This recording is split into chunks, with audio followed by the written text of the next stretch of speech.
stories in the airways, flying through the night. Experience voices, tales so bold. Streaming live, the truth unfolds.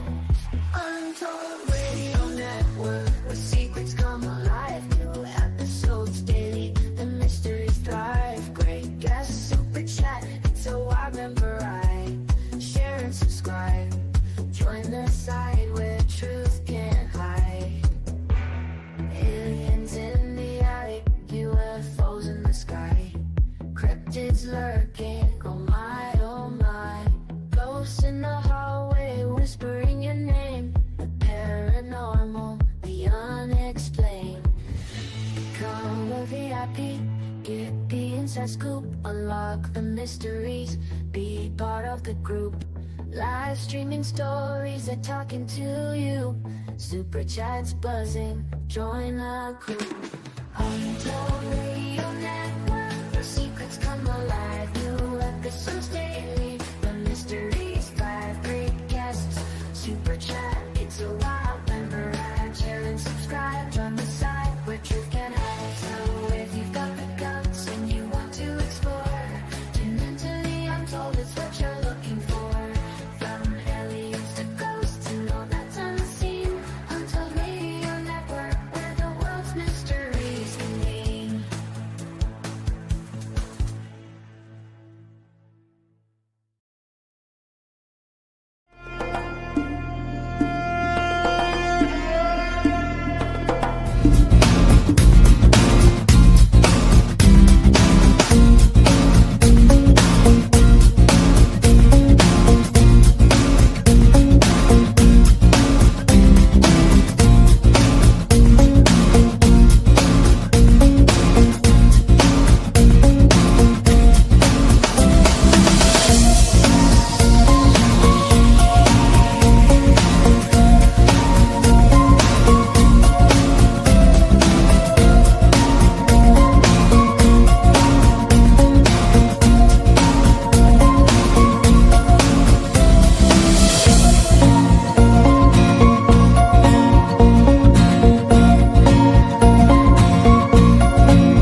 Good morning, monsters. We are live here on the Untold Radio Network, and welcome to Monsters on the Edge.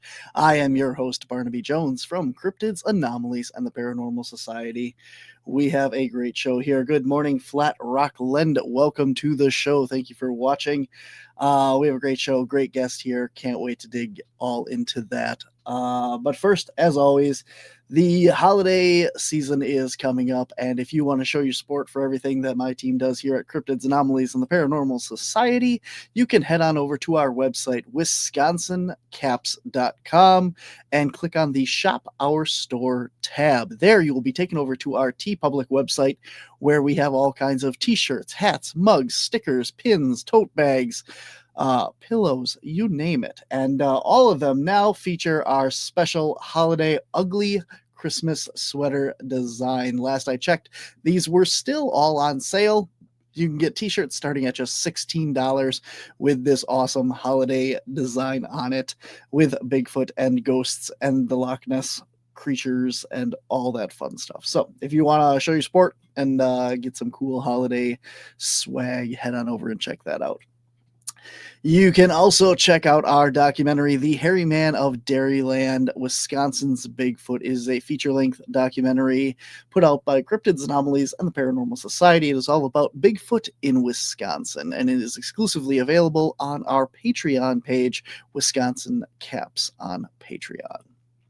If you guys want to meet us in person, we are going to be at the Milwaukee Krampus Fest Sunday, December 7th in the Brewery District of Milwaukee, Wisconsin. That's right, guys. It is a whole district full of fun stuff, several buildings full of vendors, There is a big Krampus parade. There's a lot of costumes and people dressed up for the festivities, as well as live music and other activities throughout the night. So it's a whole bunch of fun coming up in just a couple of weeks here.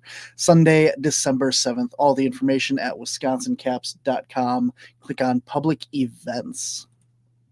And then next year coming up, we are going to be at the Contact Modalities Expo, May 1st, 2nd, and 3rd in Delavan, Wisconsin. And of course, CryptidCon, or CryptidCon, CapCon in Fond du Lac, Wisconsin, May 9th. It is going to be a great event. Tickets for that event and more guest announcements coming up in January. All right, that's it. I can't click that again. So, with that being said, guys, we are live. If you have any questions or comments throughout the show, throw them in the comments section on your chosen platform. We will get to them as soon as possible. But now, ladies and gentlemen, we have an awesome guest, and I want to get to him. So,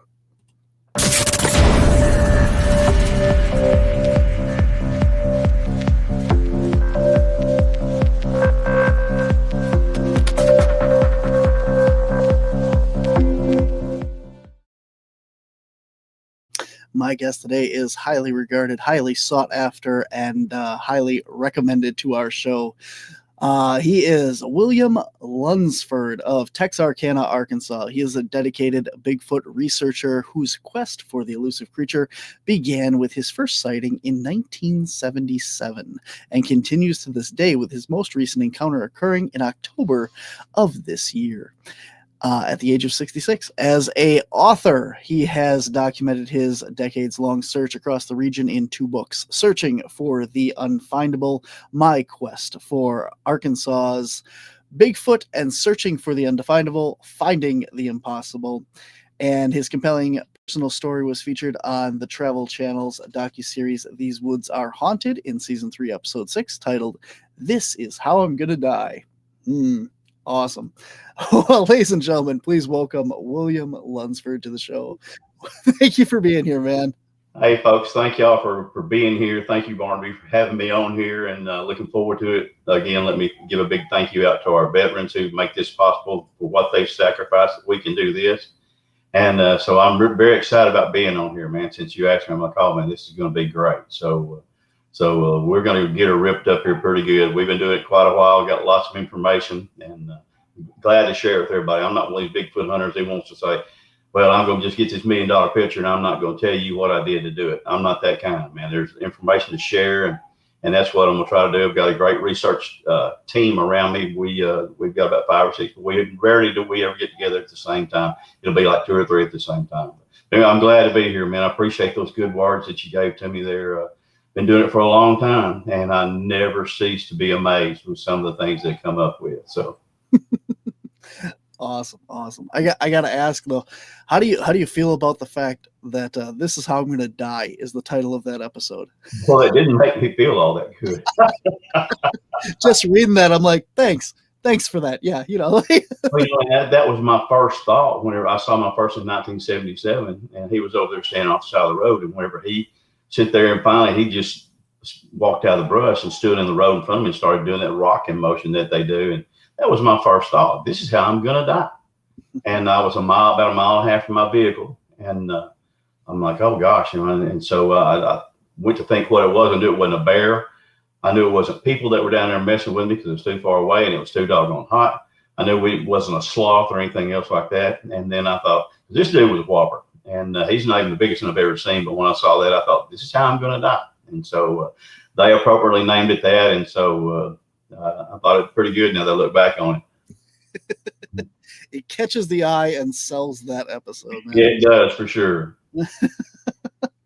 Awesome. So before all that, had you been interested in the creatures and Bigfoot before that, or was that what kind of spiked it? Well, really, that's kind of what spiked it. Now, I grew up here in an area called the 4 States area. If most people there have heard of what's called the Fouke monster. Mm-hmm. And so I'm about 18 miles from Fouke, but I never believed in it. We had some encounters there whenever I was a young man there. We saw a couple of babies down there on the edge of Sulphur River, me and my dad. He was an amateur boat builder. And so we saw them as we were going down there to unload the boat from the top of my mom's car, of all things. And then Then there was one that was seen in the cemetery, coincidentally, when my dad has now passed away over there, but it's right there on one of those creeks. So I wasn't interested. I kind of thought it would be kind of cool if it was. I was, we had the Fount Monster story back in 1970 and 71, a movie called The Legend of Boggy Creek. If anybody's ever seen The Legend of Boggy Creek, and I thought, oh man, that would be so cool, but never really considered it to be real. And even though I'd had some experience, we'd heard them howl. Lived on a farm down there in those woods right there, and we'd hear them howl, but it wasn't something that I actually thought would be real, or naturally that I thought I would have any kind of sighting or affiliation with. And all of a sudden, here we are, So it's very I did one show there, a friend of mine called The Accidental Bigfooter, and that's kind of how I am right now. That's how most people get started, on accident there. So yeah. So you kind of alluded to this a little bit. You're a fisherman and stuff, and we hear a lot of the stories of these things are seen a lot more along the waterways, because you have more scent, you have like noise of the rivers and stuff moving, and it may just be able to sneak up on these things a little bit easier, or a little bit hidden. So you said you had a couple encounters. How many of, like, what percentage of this is along waterways? Ooh, man, for my stuff, I almost say probably right now, probably a good 45 to 50% as far as for creeks, reservoirs that we have, the rivers that we have around here as well. And we have a lot of gravel pits down here. That's kind of close to where I had my first sighting. And so that's about that much. And of course, it's about like an African savanna. All the food's got to have water. All their food's got to have water. So, it's even more important than food, although it's not to me. You couldn't tell it by looking at my waistline, but nevertheless, when you have that deal where they have to have that water, well, then the other animals come there, and it's almost like a conveyor belt for them to have their food. So it's very, very important to them, and I've learned that more and more. I've seen 4 of them actually. Make that 5, including this one I'm gonna tell you about in a minute. Seen 5 of them actually in the water. And so that's a pretty rare sight to have. And I thought, gosh, everybody talks about they've seen them crossing rivers. You talk about up in Alaska there, and standing there watching their food, but all of a sudden when it starts happening to you, you realize, gosh, man, these things, these people, so many people want to doubt what other people tell them just because it's not happened to them. And you can't do that. Just because something hasn't happened to me doesn't mean it's not going to happen to you, and vice versa. So it is water. It is very, very important. And when I tell people that come down here, and they'll call me and say, well, man, where can I do? What can I go? And I tell them, hey, find your rivers. Go to some of these. We've got a lot of reservoirs here. Go to some of these boat ramps, and they're going to be hanging around there. There's a lot of people dump food. Man, I've seen a mom and 2 babies there at one boat ramp twice. They're not the same. Not apparently the same Bigfoot, and somebody had dumped out a bunch of catfish heads, and so they were sitting there, and they came up to eat, and so they were there, and so it's one of those things that's very dependable. There's a lot of patterns in Bigfooting, and like I said, I'm always glad to share those what I know. Number one is they're going to be around that waterway as far as that goes. They're going to this time of year in Arkansas right now. Our deer season just started last week. And they're going to be out there in the woods. They're actually what I call nature's janitors, because so many people don't wait to take a good ethical shot. So they got a deer wounded, man, that's just easy money for the Bigfoot, So, which I wish they wouldn't do that, but nevertheless, but nature's a cruel mistress anyway. And me and my son one night were down there in what's called the Suffolk River Wildlife Management, and we actually heard one get killed. And that I felt so sorry for it, man, because it was, if y'all know anything about deer hunting, you hear them blowing when they go, and you could hear the deer running back and forth, not knowing what to do. But these things tend to hunt. Bigfoot tends to hunt in packs or troops. And all of a sudden you heard the deer running back and forth and doing the blow. And then all of a sudden you heard something jump out of it. Sound like it jumped out of the tree, which I'm sure it did.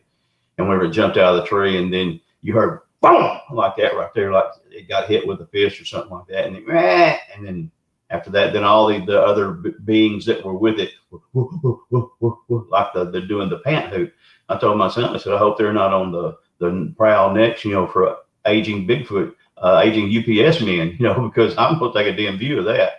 So that was pretty cool, but it was, like I said, it was also kind of sad as well. And one of the strangest things that ever had happened to me, I went down there and I had been injured in an auto wreck. And so I was going down there with a camera to shoot some video.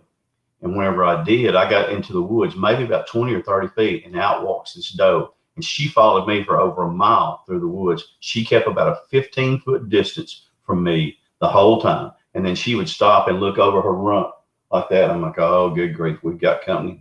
And so we would go, and she would do the same thing again, and then I would stop, and if I would stop, she would do the same thing. It took her no time to look, so I figured something was trailing us, and we got to one little creek there where we got to that we couldn't cross it because it was so swollen. I thought, man, if it's going to happen, this is going to be it right here. And of course, I was armed, and I go armed, not just, I'm a no-kill Bigfooter, but we've got a lot of hogs, we've got bears, we've got panthers, we got everything in the world, coyotes down here.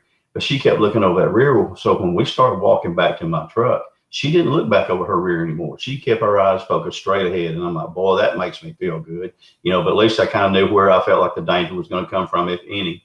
And so, but we got back there to where my truck was. Like I said, that was over a mile into the woods there. And we didn't have anything that I saw was there. But she definitely knew that something had been through there. She maybe could smell it or whatever it was. So, but they have these patterns, and if you get on these patterns, it's like I said, fishing. Fishing is a pattern.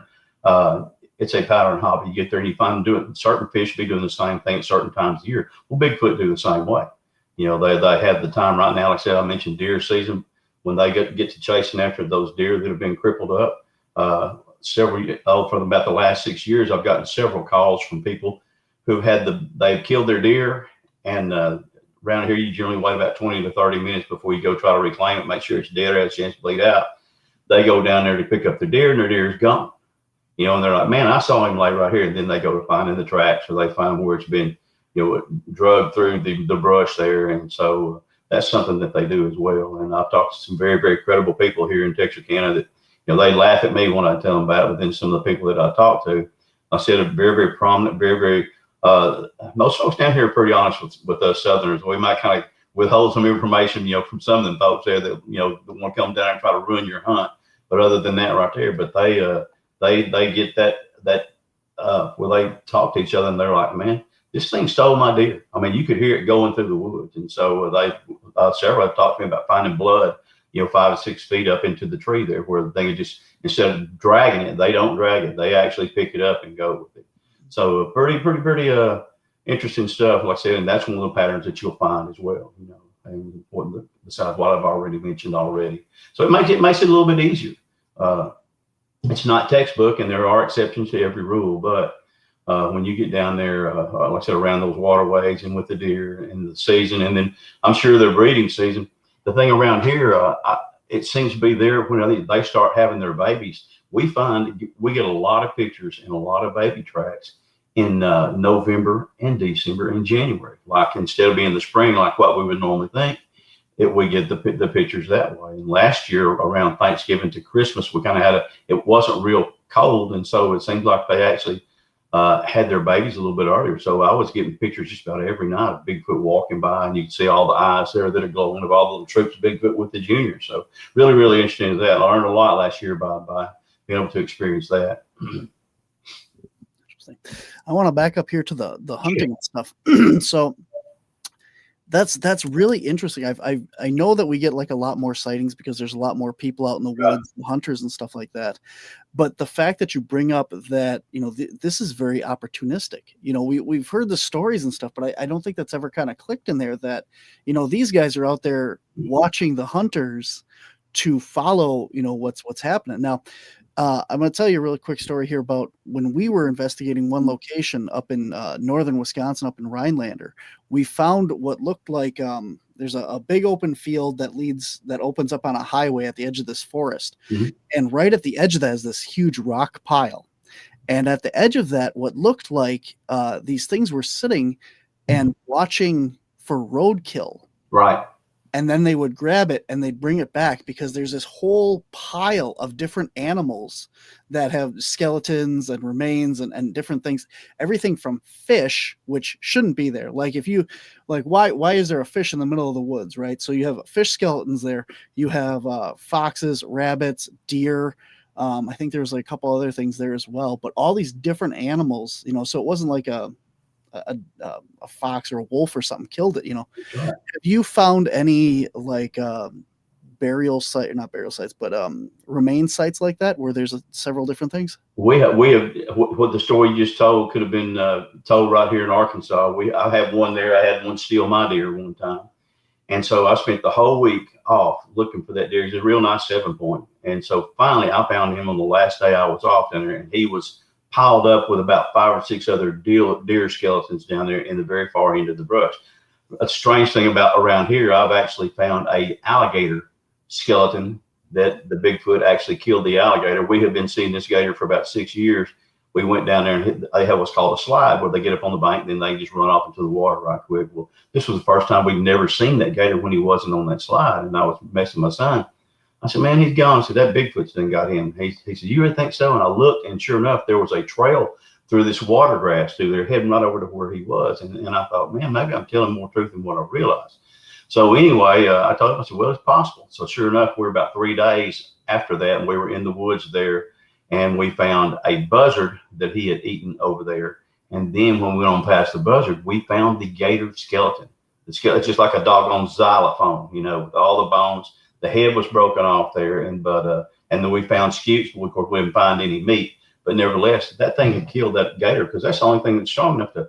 Gator's nothing but just muscle. We got a lot of alligators around here. I'm very familiar with alligators. And they're just, including the tail, you know, to the body, that's all they are, is just a series of muscle. And so we found that doggone gator skeleton. I've got pictures of it there. I have my nephew holding it up, you know, and things like that. And then about 4 years ago, me and another friend of mine who has Bigfoot on his property, we were down there around the same place. And so it had a bad drought here, but it was still soft enough that you could find some footprints. Sure enough, we find some footprints of a doggone alligator walking up out of this little slough. And pretty good sized gator. Then all of a sudden, man, the next set of tracks we find a set of Bigfoot tracks walking up behind this alligator. The Bigfoot tracks get about 200 pounds heavier. The alligator tracks just disappear, and we never see them again. So I know for a fact that they eat alligator. They're very opportunistic. You know, roadkill is a big thing. We have a couple of bridges up here where years and years ago I found trails underneath these bridges instead of them going on top of the roadway. Going underneath the bridges, and the bridges, you know, right there along some of the creeks. As I said, we have a lot of alligators and things like that. We found one day about 50 turtle shells still intact. The hinges were not broken. They were about, probably I'm gonna say 12 to 13 inches, and they were all kind of stacked up together. Then we had about 200 crawfish shells, red crawfish, what we call blood pinchers up here, and they were over there stacked together. And man, like that's, you know, turtles ain't gonna stack them up, birds ain't gonna stack them up, and so that's the only thing it could, because we did find the tracks there as well. It's not just like that's a wild shot in the dark, but we actually found the tracks there, and so that's what they'll eat. There was one lady over here that's a friend of my nephew's, one of his good friends, and it was out there in her doggone flower bed, eating the flowers off her bushes out there, you know, and people say, oh, you're crazy. No, I'm not crazy. They do what they do because they're big enough to do what they want to do. But they're also very, very smart. You know how smart they are. I mean, if you're doing something, they'll get together and so they get separated as a troop. And there's one over there, then you got 4 or 5 more. They'll actually they'll come, like I said, on the edge. They'll come to the edge of the wood line like that, and they'll start some kind of ruckus or making, you know, noise or things like that, or they'll throw rocks at you until their buddy gets back with them. Then when they do, then they just take back off. So I've experienced a lot of that, and with the years that I've got, like I said, from 1977, you know, to now, I've experienced a lot of things I never thought. The rock throwing, man, they're just as deadly as they want to be, you know. So the tree structures, man, we've got some tree structures down here that should be in a museum of modern art, the way they bend those things around those trees and things. So very, very, very interesting to be a researcher for, and I'm very fortunate to be here in the area that I live in. Again, we have, of course, down here what's called the Caddo Critter of Caddo Lake. That's in Louisiana, Texas. That's a natural lake there in Texas, and so it's surrounded with Bigfoot. I saw one in there this year in March, about the second week of March. It was in there peeling bark off a tree, I guess, trying to find wasps and things like that. And so snakes, we call snakes swamp spaghetti, because there was one year there, man, that we did not see a single snake in these big woods down here. And so my buddy went down one day. We just had a good rainstorm, so he went down there, and on the way down there, the big old mud hole in the road, well, he passed that. Well, when he came back, he was there by himself. when he came back, there was a cottonmouth that had been just ripped in two. And that cottonmouth had been laid right there by this mud pole. Well, when he got to his truck, the other half of that cottonmouth was laid right there by his door. Of course, we feed them. You know, we tend to bait them in, and some people don't agree with that. But nevertheless, you know, it's one of those things that if we can get them more on camera, and I've got a bunch of them on camera. People say you don't get them. Like most of mine are from game cams as far as it goes. But I don't just put my game cam hung onto a tree so you can see it like that right there. I've got my game cams back into the brush so that whenever they come walking through there, they're just bebopping along. All of a sudden, that camera click goes off. Or whenever it does, and your next picture that you get, besides that Bigfoot, is going to be the face coming in just like that right there, or you're going to get the hand coming in to get your camera. And then the next day, you spend 4 or 5 hours trying to find your camera. So there, you know, I wish we could get a working relationship on that, but we don't. But I've got 2 of them up there right now laying in the woods somewhere. But the rest of them, I've got 8 of them out right now. And I'm getting a lot, you know, was getting a lot of pictures there. The snakes got kind of bad, so I eased off. But now that's going to cool off some. I'm going to really get to doing my game camera photography, and despite what they say, these things, they are capable of being caught on camera, but you're just not going to have it right there in front of you. You're not going to flaunt it, just throw it in front of his face. Okay, stand right here and let me take your picture. It's not going to work that way. Where do you tend to put your game cameras? Along rivers, or like at intersections of game trails, or just randomly? Where do you find the best works? You know, Bigfoot are a lot like people. They tend to take the paths of least resistance, just like we do. And the thing about the rivers and the creeks there, a lot of times they've had the water get flooded and wash away a lot of that brush. So it's pretty much a clean walkway, a cleaner walkway. But as you said, the intersections of game trails, you know, deer are going to take the path of least resistance too when they need to run. And so, you know, the Bigfoot's naturally going to follow them. So that's what they do. But we'll find a brush pile.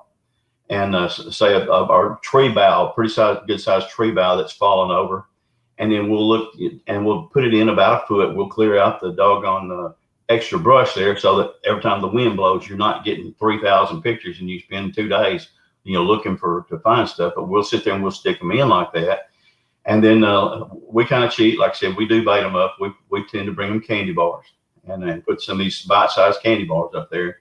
And they've got as big a sweet tooth as what we humans do. And so you put them in there, then that's the way this one area we go to called Ground Zero. We found some of these trees that were laying down, and we saw the grass being worn down. And I told my research partner, Steve, I said, they're using this daggum trail right here on the street. So we took those actually using Snickers bars, and there was 2 limbs kind of laying on top of each other like that right there, and they got the little knobs there. So we would lift it up and put it on between the Snickers bar between the knob and mash down. So if he was going to get that doggone candy bar, it was going to cost him some work time, and the amount of work time he had trying to get that candy bar, the greater my chances are of getting his picture. So sure enough, man, I've got a picture of one where he's actually biting my camera. My camera's inside his mouth. You can see all his teeth. You can see the fuller right here. You can see the space right here. Then you see the canines that are just a little bit longer. Then I've got another one down there that's inside of Bigfoot's mouth, looking out to the outside right there. And then we've also got a picture of from inside a dogman's mouth. But on the other side of that dogman's mouth, you can see the orange eyes of either another dogman or Bigfoot over there. So again, really, really interesting, some of the stuff that you get on camera like that.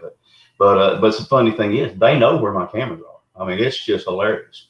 And I mean, they'll stop and just look. And I've got my friend, one of my research partners, cut me open a log, and he hauled it out, and he put a lid on it with a hinge there so that we could just drop the camera in and out just like that, and had a little view space right there. Oh man, that thing went from the day one. They started coming in there, and so we get a lot of pictures.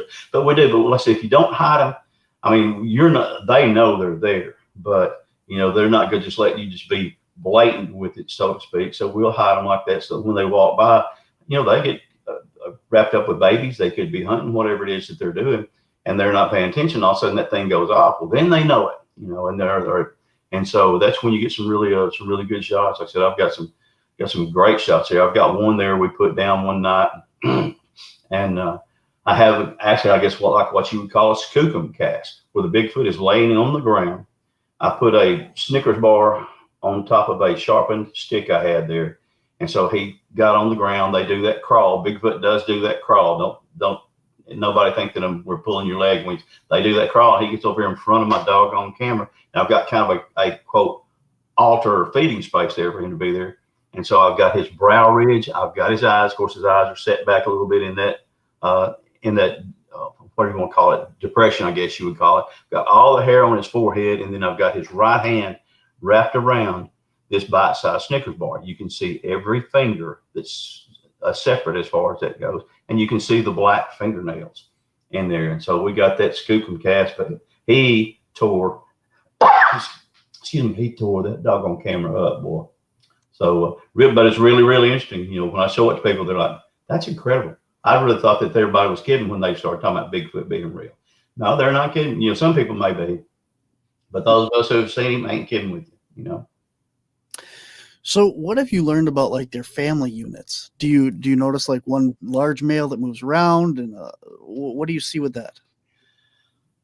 Just like what you just said, there tends to be one large. There can only be one alpha to a family as a rule, as far as they go. That's the same. That's the way nature works in everything. There's going to be an alpha there, and there's going to be one alpha male, and I'm sure he has his little harem of girlfriends there. But generally, what we've seen we have seen there tends to be one dominant female, an alpha female that kind of runs the harem, and but she'll tend to when they'll have the infants with them, she'll tend to the babies and things like that.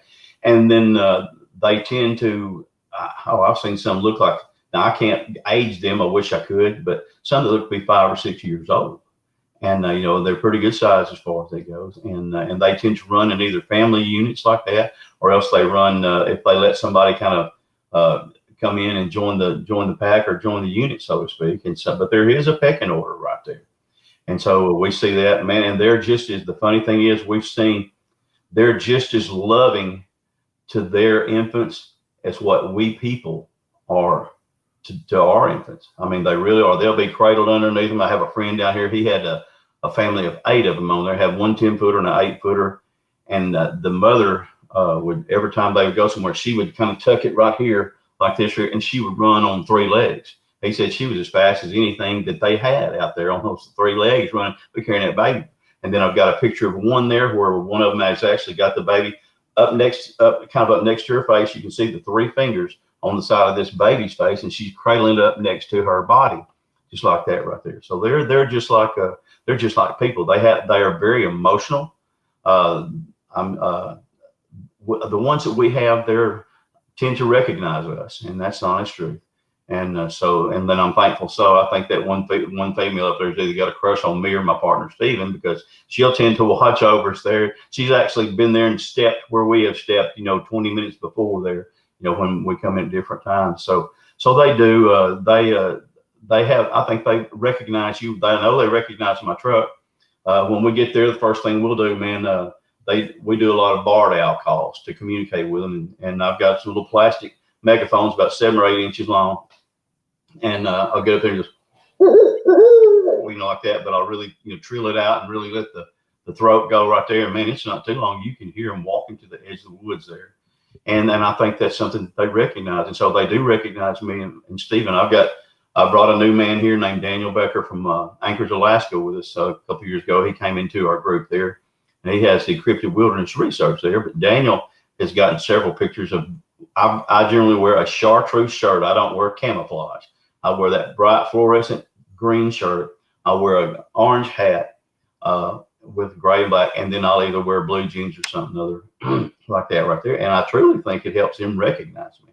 So I'm standing right there, and we got one there, and there's a mama. Now we couldn't see the mama, we could just hear the mama and the babies over there, and they were doing the gibberish.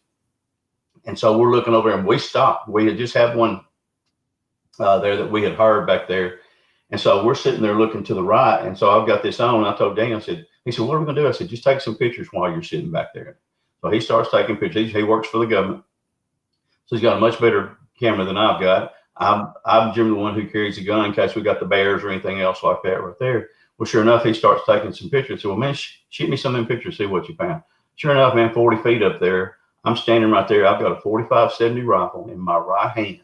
I'm sitting there and I'm looking to my right over here, trying to find the mama and the babies over here. And there's one holding on to the tree looking out there. not 40 feet away. And the sad part about it, Barbie, I missed him because I was so concentrated on, when you got mama, you got a problem if you make her mad. And so I'm watching her. So then when we finally get through, then we walk a little bit further, and sure enough, she blasts us with a call. And that was pretty, I'm like, oh man, I don't understand Bigfoot language. I hope that means, okay, you're free, but nevertheless. So I got that. And then about, probably 2 months later, he came back from Anchorage down there. And so again, the same clothes. I mean, that's just, you don't, my research partner, Steven, he'll wear a chartreuse shirt while he's logging, not for any reason. We're not in, vogue or in style or trying to create synchronized Bigfoot hunting as an Olympic event. But nevertheless, man, we'll be there. And sure enough, and so they tend to recognize us, and so it makes it a whole lot more to where they tend to come out. They're not as wary, So you don't have to. And when I go deer hunting, I do camouflage, but these things are different. They're very different. They're very, very intelligent, and I said we're their entertainment, and I think they enjoy seeing how we react to some of the things that they do. We had a couple questions here. I want to address these here. So we want to know what state you're in. We are in Arkansas. In Arkansas. Yep. I'm right here next to, I'm 3 miles from the Texas state line. I'm 25 miles from Louisiana and 30 miles from Oklahoma. So all those states together. There's actually a monument down here. They call it, we're from Arkansas. Just plain and simple. They call it the 3 states monument. You can actually be standing in 3 states at the same time if you got big enough feet. And it's just a little bit square piece of concrete that's down around a place called Atlanta, Texas, right there on the highway. And so being that right there. So, but the layout is just about the same as far as the brush and the rivers and things like that. And as far as the amount of food, which is always something to consider that you have to have. And so it's just about the same all the way through. He also would like to know, is there somewhere that he can go to see any of these pictures? Man, yeah, I've got some of them there on there's a show called World Bigfoot Radio with Duke Sullivan. I've sent most of those to Duke. I generally he's been real good to me, so I try to send them to him, and so you can see them. Some of them you're going to get are going to be blurry, and I'm going to give you, I had to learn why, because I was so frustrated. I'm so excited to get it. I'll find tracks going by my camera. Man, I'm so excited. Yeah, I got him. Go back here and look, and you see the picture right there. And the picture will be blurry. Well, that can be a lot of things. Number one, it can be heat. You notice it on the front of your car sometimes when you're driving, you see those heat waves coming up like that right there. And then you can also have some optical illusions, like where you see the 2 ships on the horizon out there, and they look like they're on top of each other. There are certain things there that you have there with our vision right there. So you have to kind of take those in consideration. You've got movement, motion blur, and motion blur happens with us. Just very similar pictures. If you got a little Canon AE1 or whatever you got right there. So, but the pictures are there. Like I said, I've truly got, no joke, probably 100 pictures of different Bigfoot, and some of them are really good. We're fixing to share some pictures here really soon here with a TV show here, and I'll text you so you can tell more people about it, so I don't blow their cover. But we're going to send some of the pictures, and it's going to be the best Bigfoot picture you've ever seen. No doubt about it. And this one was out there. Me and Daniel were there walking around this place we call Ground Zero. Again, we stop and we're looking around, and we take what's called grid pictures. Presume this is your camera's space right here, and we'll take a picture here, then we go to here, then we go to here, and we'll take those pictures that way. Then that way you can put them together, and you can have the panoramic effect when you put them together. Well, we were sitting there, and he was taking a picture of that panoramic view, and so I said, well, what have we got? We sit there and look, kind of make it fun, and sure enough, look over there, and standing there behind I guess you call it a skeleton tree there, there's a Bigfoot. Bigfoot's got a baby on the back of his neck, looks to be, and then also there's a hand right here in the middle of its chest. But this thing, I went back, I wasn't about to attempt it that day when I was there, because I said a mama Bigfoot with a baby is not a good scenario. I went back the next day or my next trip there anyway, I took a meter stick and went down there and measured where it was, and measured by a lens. And this thing was 10.5 foot tall. And she was just, she, whatever it was just whoever. I assume it to be a big male. But then we also found a 22-inch track right there on its trail as it went into this pine plantation, which is, there's a pine plantation. And it's got a line of demarcation near them when they've done the clear cutting. And this trail goes right in. Well, sure enough, there it is. And then he also left us a Christmas present, kind of like a baby does as soon as we get his diaper changed. We've got some scat right there, and on that trail as well. But man, I mean, the scat is just huge. So they tend to, I guess he thought that was funny to do that, but nevertheless, so we see that right there. And this one area I've seen a bunch. We saw 3 one night in there on December, I think it was the 21st or 23rd that were there, and they were coming across this clear cut. And I mean, my buddy has it on video, and they're blinking. You can see the eyes changing color. I mean, it's unreal. I did a couple of tree knocks, and when I did, it made them mad. So Mama's eyes just changed from like a goldish color, a yellowish color. All of a sudden, they went like to a green to an orange, and I'm like, oh my gosh, man, she's mad. And then she started moving toward us. Well, then she stopped, and then all of a sudden, then the babies or the juveniles started acting like other juveniles do of the human kind when they're in the grocery store. And then all of a sudden, boy, she turned around, she looked at them, and she did the eyes, and the eyes did the same thing again. They can actually self-illuminate their eyes. And I didn't think that was possible, but it is. We saw it one night up there in Oklahoma on the edge of the woods, and she was doing it this night to change the colors like that. So again, that's some of these things that I learned. I'm like, man, these people are crazy. No, they're not crazy. What they've seen, they're probably surprised what I was. Let's talk a little bit about, have you seen anything else weird out there? We've heard stories of like the orbs and this other stuff. And have you seen anything like that in all your time out there? Man, we do. We get the orbs, not quite as often. We've got one place there that we're not researching as much. It tends to be orb crazy. It's on my buddy's land, and we were getting a lot of orbs up there. We've seen what's called will o' the wisp. Will o' the wisp is, we've seen that. We tried to film it. It will not let us film it, but it's right there in front of both of us, and I don't know what it is, but anyway, we've seen will o' the wisp. We've actually seen some things up there that look like demons, and I don't know. Was not a big believer in demons still being active today, but man, we've got some things there on camera that'll just really scare you. Got the real nasty teeth there looking right into the camera, and the eyes are glowing. And I've also seen what's called a gugway. A gugway is like a type 3 Bigfoot, and he's one of the most vicious creatures, and he's set up to kill me. This is a daytime shot, and I was going on the way to church that night, and so he got behind he ran up out of the bottoms, and I was sitting there watching him. I thought it was a Bigfoot. So I was sitting there, I already had my phone out, I was going to get a picture. And there was a X formation like this, and had the 2 little things like that right there. Well, I knew that was Bigfoot activity. So I was down there looking at that. Here he comes. Well, I thought, well, man, that's a hog. That's a hog. So I was sitting there looking at him, just got a 40 caliber Glock.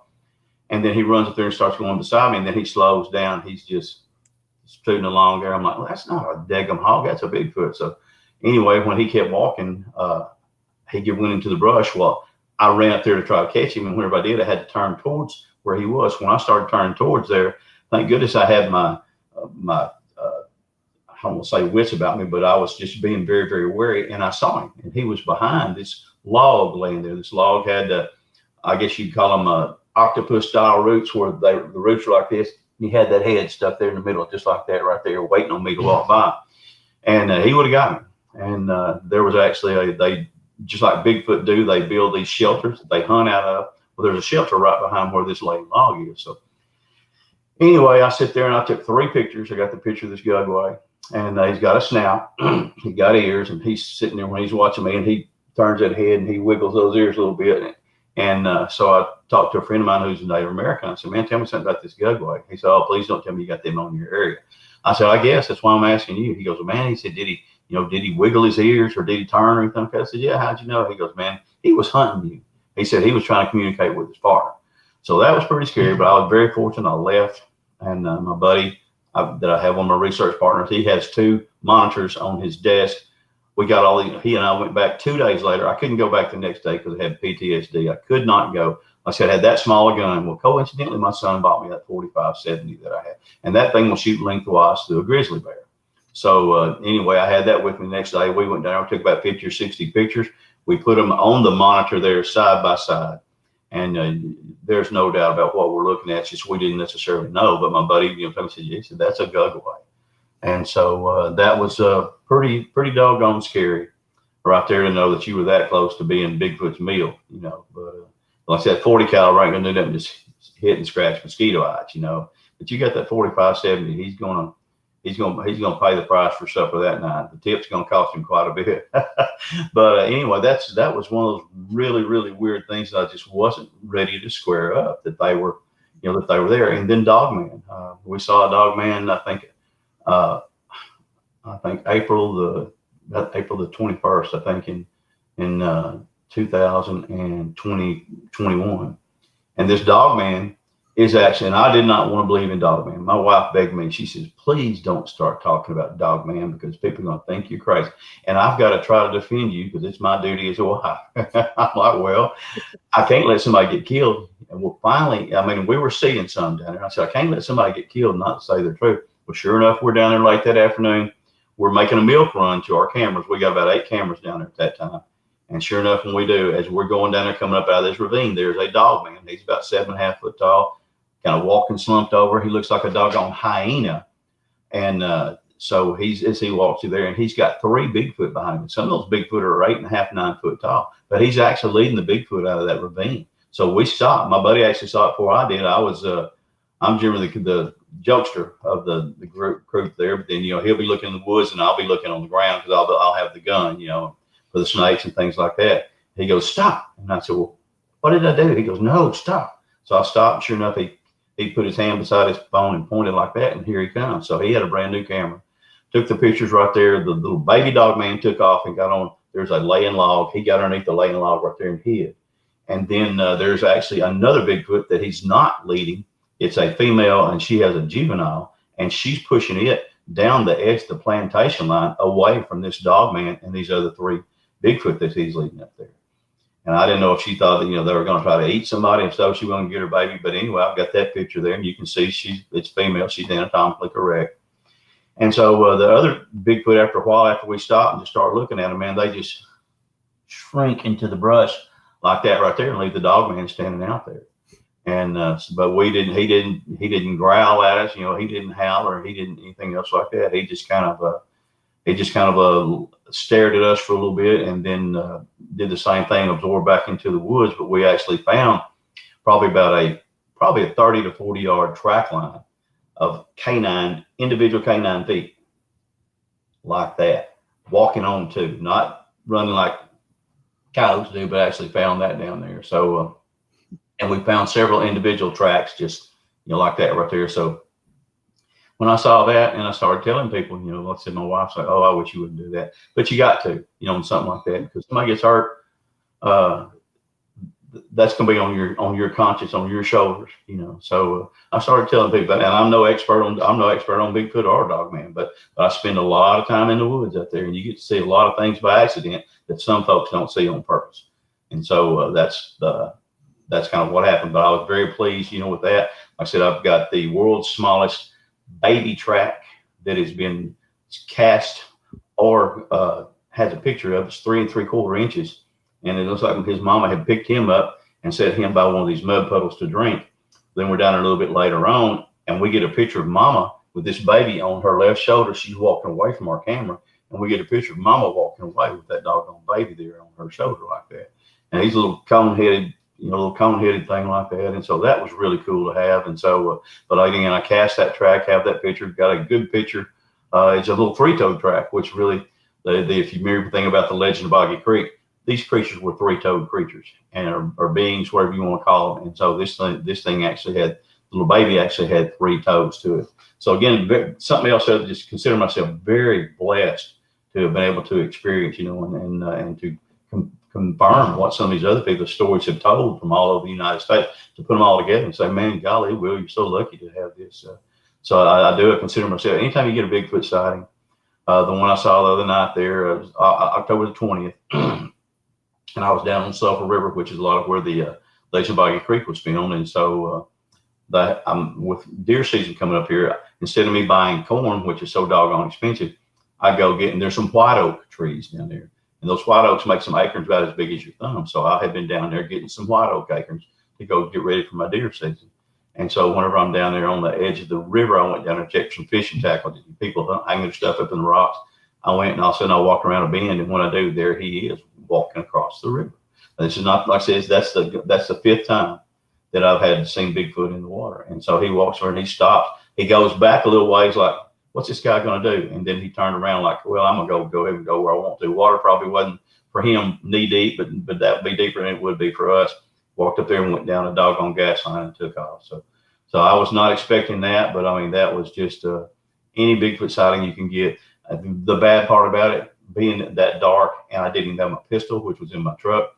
And I did not have my phone with me because my pockets were not very deep. Did not want to drop my phone into the water, because if I do that, it's going to ruin everything I've got. And like I said, I've got a bunch of pictures. My phone is not necessarily for taking pictures of it. It's for documenting Bigfoot. What it also does, it leaves you it gives you location where your picture took place, and then also what day it was there. So it's actually like just a living travel log of where you've been doing this Bigfoot research and stuff. So I didn't want it to fall out, and I just left it there in my truck. And it's a big mistake. Anytime you do something like that, but you're not necessarily expecting that to happen. And but still, it was, you get to tell people that, and hopefully when they see the other evidences that I've got, they're like, well, he's telling the truth on that one right there. So I've been doing this, like I said, for this long. There's not a person in town here that knows me. So, oh no, man, he's a liar. They'll tell you, no, man, he's telling the truth. He's been a river rat all his life, and a woods rat too. So he's and right now he's just a rat. But to have that right there. So again, but I'm very, very fortunate this area I'm in, and I do.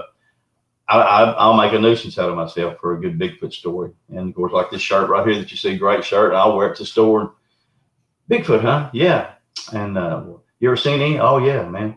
And then the more you get into your story, then finally towards the end, they go, man, let me tell you what happened to me. Or I've got an uncle that this happened to. And man, you get some great stories, and not just the stories, but also some tips or things that were, like we mentioned a while ago, patterns that the Bigfoot do. And the one that I have there for this show, there's a show like called on there that's For These Woods Are Haunted, like I said, and then This How I'm Gonna Die. That mama was following me around, and she was mad, and I wouldn't leave. And she had whooped a few times, and I could hear her over her stepping. Well, finally, she went behind the tree, and where I was, I tried to get behind the tree to try to catch her. But every time I try to peek out, she ducked back like that. And so we played cat and mouse for maybe 10 minutes. And then I had a birthday party I had to go to. It was on my sister's birthday. And so whenever I went to leave, I'm like, I'll just fix you. So I got my camera out and I put it right here where my hand is, right here on my clavicle. And so as I walked out, I looked, and you can see her getting back. She'd been throwing like 16-inch pieces of sticks. She'd been throwing pine cones. She'd been throwing whatever rocks there were available, and been throwing that at me the whole time. So I got my hand right here, and I walked away acting like I'm going to stop. And so I give it about 10 seconds to put the hand there, just took a quick picture.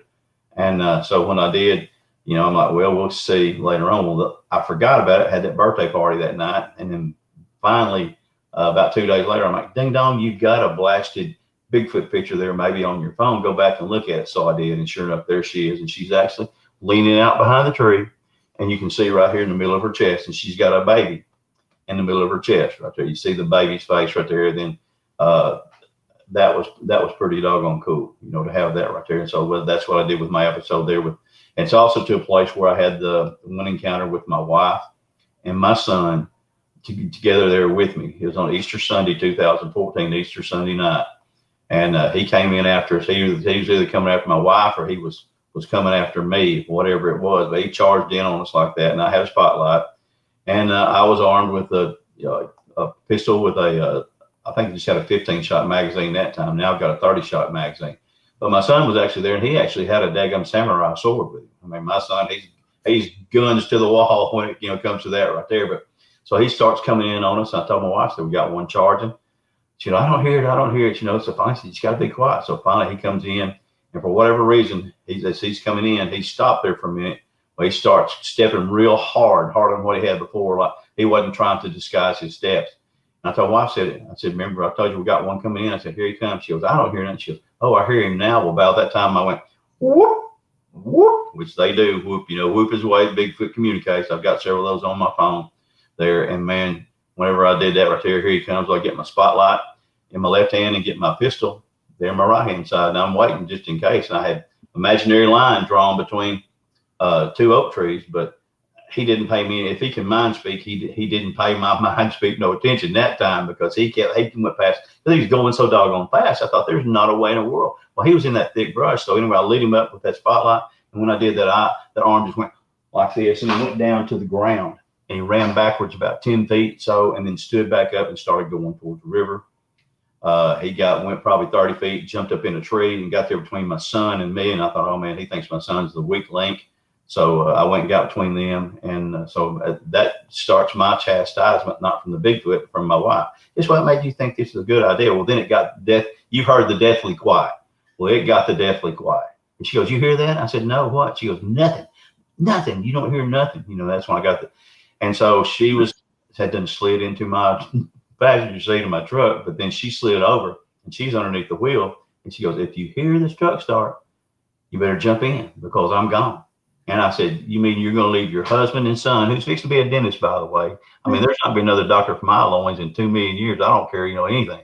But she says, "But you better jump in." And so I said, "You're going to leave your husband and only son." She goes, "I'll have more kids." Said, "You better listen to me." So we did. We left. And then again, just what made you think this is a good idea? Well, then our sister-in-law calls, "Hey, sister, what are you doing?" "Well, we're down here in the Bigfoot woods. Y'all have anything happen?" She goes, "Oh, yeah." And she goes, "You're going to die." And I'm like, "Oh, great. Thanks, Leah." So needless to say, buddy, I got an earful of, but I had the next day I was off at UPS, and I went back, and he was still down there. And so I got to see him, skulking along on the edge of that brush, the brush line he comes through. And I had to put some big oak trees between he and I was sneaking around, man, like a daggum cat burglar. I get to the last oak tree, and I've got my phone out, and I reach up to take a picture. He's gone, and I never heard him leave. I'm like, oh my gosh, he's fixing to go hunting. This ain't good. But anyway, I found the tracks where he had stopped. I mean, just huge, huge tracks. And I've got a picture of it with 44 caliber. Let's say, I think it was a Smith & Wesson, maybe something like that. But right there beside it, real long gun. I mean, it's the footprint's longer than what the gun is. And so that was just a real strange thing. But we've been on this Bigfoot for about 6 months, and he was coming in just about every time that we would come down there and do some calling. He would interact. Well, this right here, I guess he decided he was going to interact in a more aggressive way. It could have been because my wife was there. Whatever. They react differently to women than what they do with us men. They generally tend to react differently to children. Gosh, I've got a G story about people who've seen Bigfoot with kids or spying on their kids. And so they tend to react different. So it makes them again, those patterns that we talked about before makes them react differently. And so you can't ever let your guard down when you're down there, because just like people, there's some crazy ones of them in there too. The scariest I've ever been, I saw a baby. I was going down there. His baby was going down the river there. So I was trying to sneak past him and get some pictures of him.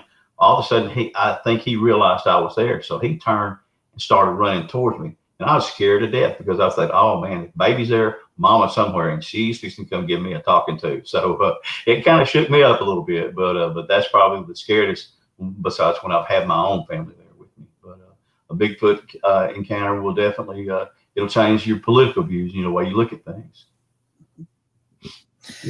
We are live here this morning, so if you're watching this on YouTube or Facebook, we are live. If you have any questions for my guest here, William, throw them in the comments section, and we will get to them as soon as we can. When I want to go back to your dog man there that you said you found a trackway of. How big around were the prints? The prints look to be about probably, I'm going to say, a good 6 to 6.5 inches, something like that. But there's several of them. And then we found a couple of individual tracks there that were actually made a little bit bigger than that. It could have been with the softness of the soil, difference in the strata or something like that. But they were about 6.5 inches. And then I have one lady down here that coincidentally, my mom and her aunt were in the nursing home together. And she had some pictures, of some tracks she'd cast where the thing was actually walking past her window. She was seeing the shadow where it was walking. And so and those things there were about 7 or 8 inches long, but they weren't quite as broad as what, that we had there. But that was quite, the dog man is not a werewolf. It doesn't change back into a person. it's a species or whatever it is. Like I said, I've seen 5 or 6 of them. I saw one time in DeQueen, Arkansas, when I was still in my UPS truck. I didn't even want to get out at the house, which was about less than a mile from where I just seen it at. But it didn't take me long to get that package out, get to the door, and get back in the vehicle and get that door shut. But that dog, man, like I said, those tracks were really big. The stride line was probably from right here, probably about 3 to 3.5 feet. And you can see you could actually, like I said, his shoulders, he's kind of slumped shouldered, looks more like a doggone, he doesn't look like a wolf more than he does, one of those Egyptian creatures, or wolves. And so I can't think of the word, man, y'all forgive me, man. I've got a concussion here that's giving me grief, but anyway, he looks more like one of those, and you can see the tail and the arms are just kind of skinny the way it's hanging down. But man, he's got some broad shoulders, about 7.5 foot tall. And so it's pretty cool. And that's the only one that we've seen. We've seen one there that appears to be, they were actually on the ground there, the dog man, and they were actually on the ground there, and they had a female, look like maybe she even had some pups there with her. But we've got several of those up here, and that was, like I said, that was kind of that was a rude awakening. But then, like I said, again, something else, you just got to, anytime you're in the woods, you better be careful, because there's a lot of things can happen. Do you have wolves down there? And by comparison, how big are the footprints of those? Well, we have the red wolves now. We used to have the timbers and things years and years ago, but now we've got the red wolves, and the dogman tracks are bigger than the red wolf tracks. There's no doubt about that right there. It's a very very dominant alpha creature that they have down there, and even though we do have the wolves down here, but and I've heard one night there I was coming out of my deer camp, and there was one over there on a parallel road, and man, he would stop and he would howl. I mean, it was loud, and it was just true to tone, and he would howl, and then he would walk a little further, then he would howl, and I thought, oh my gosh, man, surely I'm not gonna meet this sucker on the way in. But that's the reason I carry some spare pistols, just in case, along with my rifle, But it was very, very, and that, like I said, that dogman look, I guess you would say a hyena would be the word that I was looking for, not like Anubis, or anything else like that, but more like a doggone hyena, and so just be as big as what he was. But then the baby was the same way, and down here they tend to have like a teardrop shape deal of hair around their eyes. So I don't know if that's the way the good Lord made them so they can see better. I know Bigfoot does. Bigfoot's got that brow ridge right there, and then so it's got the depression right there where it's almost black right there, where this, so that it can see better or what. That's why the good Lord prepared them. So kind of like a built-in visor, Yeah, exactly right, like a built-in visor, exactly right. And kind of like old Herman Munster, if you guys ever watched the Munsters, that's just the same way. And I thought, oh man, that's just crazy. No, it's true. Like I said, I've got him. He's 2 feet away from my camera, like I said, with that hammer out there, just like that, and he's laying there. That's the first thing I told my buddy. I said, Stephen, we got what's called a skookum cast. If y'all have ever heard of skookum, where you go up there and got the apples, and so, but we actually got that right there, and that was something I'm very, very proud of, because we hadn't actually outsmarted him, but we'd actually thought along parallel lines, and he actually came in, to get that doggone candy bar. Staying on the dogman topic here for a bit, Lee would like to know, do the dogman pups look more like wolves or like small dogmen? They look really more, almost, the ones that we saw there look more like little pups until they start growing maturity on that right there. And then maybe, but like I said, they do look kind of like puppies. They've got the little pointed ears. And I know that because right now we rescue dogs. We've had 3 here this week here that we're trying to get better, and so it looks the very same way, and they tend to follow the same area. The dogman tend to follow the same area all the time, year after year, where we see them, except that one that I told you that I saw up there in DeQueen. Man, that one, when he walked, his feet kind of went like that right there, and I'm like, that's not a Bigfoot. And that kind of, let's say, it shook me up, because I was less than a mile away from my next stop right there, and this was out in the country, and it's probably about 8:45 at night. I did not want to have to deal with a dog man at all, but it's something I'm very, very, I feel very fortunate to have, and very thankful to have that kind of side, because I can speak. I don't like we talked about opinions. I don't like to speak with just on opinion, although sometimes that's all we can do. But this is not from opinion. This is something that I've seen. I've got some concrete evidence to back it up, and I still have 27 vision. That's enough to make me an airplane pilot. if I wasn't so doggone old, so to see those things, so it does. It's pretty cool. And this we got 3 series of mountains here in Arkansas. We got the Ouachitas, we got the Ozarks, and we have what's called the Boston Mountains. And like I said, they're all full of different kind of beings there. And we do a lot of our research now. And then too, down Sulphur River. Sulphur River is just they did a show there on Finding Bigfoot where James Fay Bobo said, man, he said you can hide an elephant in there, And my research partner Daniel there, he said it's the Amazon of Arkansas. So Arkansas has got some strange things, in it. And there's Texarkana, Falk. That's not the only places that we've had, sightings reported. And so, and they're statewide. And I feel very fortunate, like I said, to have kind of made a network with some friends I can talk to. I know 5 people right now that's having Bigfoot encounters on their property, and they'll tell me about it. They'll send me pictures. A lot of them they're getting with thermals. And then I was made friends with a guy a couple of years ago named Udell Head. Udell there was a man named Bob Dodson, or Robert Dodson. He had all these videos and everything. So whenever Robert passed away, he gave these videos to Udell. So Udell's got them, and you can see the Bigfoot moving around there. And so Udell and I have become friends. Well, he's a great researcher as well. And so I thought if I have some questions, I thought, hey, Udell, has this ever happened to you? Yeah. And he'll send me some of the pictures he's getting. So most of he's getting right now from thermal as well as these other guys are. Mine will be generally from, I've got a FLIR, but most of mine just coming from the game cameras. I've got the game cameras set there. Some of them have been there for, a year and a half, and they're still getting pictures. Bigfoot's just walking by and you get it. So I've gotten several pictures of troops, where there's 6 or 7 Bigfoot out there, and that's kind of hard to do. And then I was driving down this county road that divides this area that we go to at Ground Zero, and there's about 8 or 9 brown juveniles just fixing to cross the road right as I get there. And man, I stopped, and I'm sitting there just like I'm looking at you through this deal. And here's those juveniles right there, and they kind of hunker down a little bit. But I guess my truck kind of spoke them, but I'm sitting there, so I took a picture, and so I've got the picture of all those brown heads sitting right there. And it's strange because anytime we have this formation, you'll have a straight up tree right here, and it'll be leaning like this. And I told my buddy, I said, that's Bigfoot activity in Texarkana. So we have gotten several pictures. That video I told you we got at night was off the video of a structure like that. And then the one with those other ones like that is off another structure like that. So whatever it means to them, it means something. Maybe I can figure that out later on.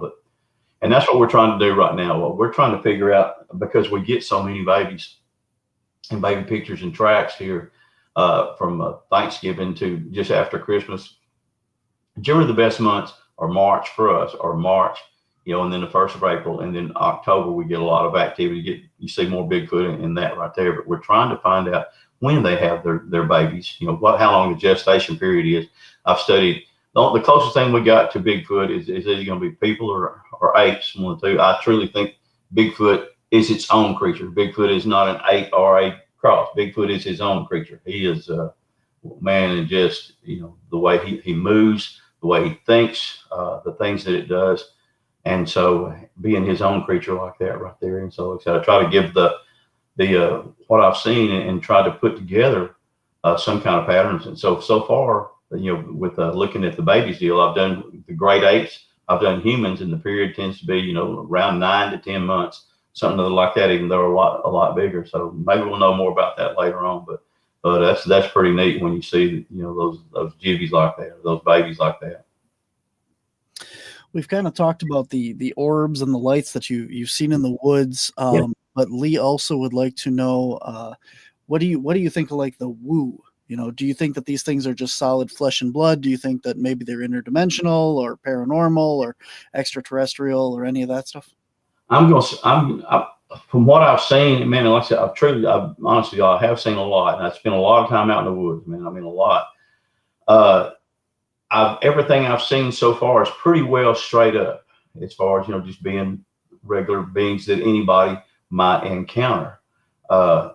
The woo thing, I do believe I've had people tell me. We went out here last year, down here at Sulphur River, and there's a slough down there, and I have some good friends, and he says he can actually mind speak with them, and he would not lie to me for love or money, although I don't have that ability. And he said, well, man, he said, we went down there and did a few calls, and all of a sudden we were talking. He goes, stop. And so I said, what? He goes, and so what? And he said, man, he said, you got a Bigfoot over right there across that waterway. I said, yeah, I know that. I heard him walk over. He goes, man, said he is wanting to know why you don't ever talk to him. And I said, man, I don't know how to talk to Bigfoot. And I said, number two, is it Bigfoot that's actually trying to communicate with me instead of something else? So I'm just kind of, whether it's me because my mind is too closed. But so far with what I've seen, everything for me has lined up. Now, one thing they can do, I've got a picture of on my buddy's property down there. This thing actually created some kind of body fluid similar to paint or polish or whatever, and actually drew a picture, a stick picture, a parabola stick figure.